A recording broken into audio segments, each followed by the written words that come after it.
a lot of times when we're doing the bookkeeping for our organization, or when you have the bookkeeping done for our organization, 9 times out of 10, that information that we're getting is going to be from the past, meaning that we're not getting real-time data.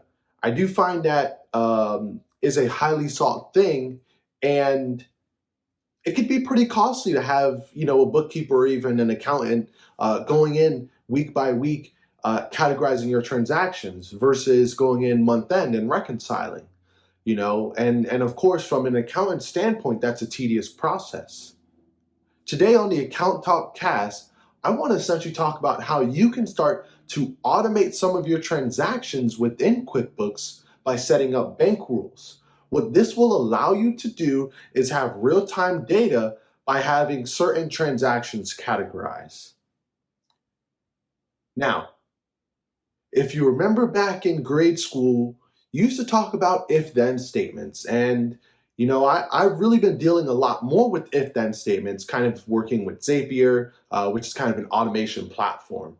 And essentially, it's if this happens, then do this. So we can actually, in QuickBooks and possibly other accounting systems, set up these bank rules to say, if a transaction comes in that's an expense greater than this amount, we can categorize it as this, right? Or we could say, if a transaction has this specific wording in the bank detail, go ahead and automatically categorize it as this, right? And so what that will allow to happen is that it's going to remove the aspect of having a bookkeeper having to go in every time, whether it's you, whether it's your bookkeeper, whether it's your accountant, whether it's your CFO.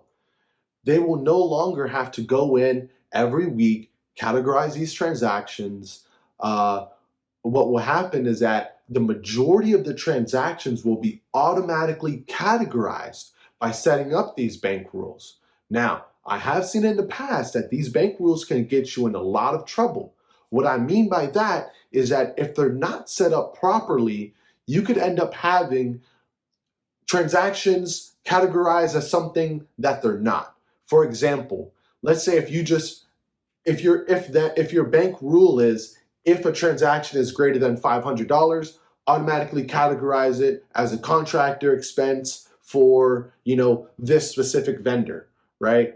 Now, that right there could be true, but what happens if another expense that's not in that realm ends up occurring?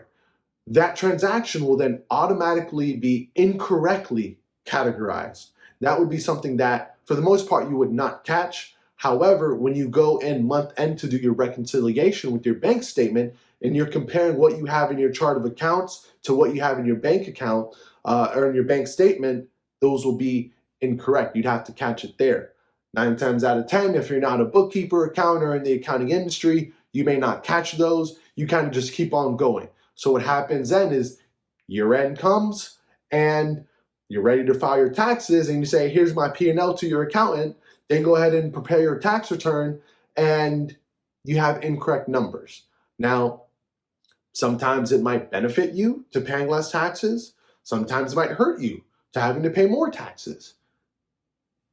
All in all, that's not audit proof. If you were to then get audited and they were to see, hey, this bank detail says McDonald's, and you try to categorize that as a contractor, that's incorrect.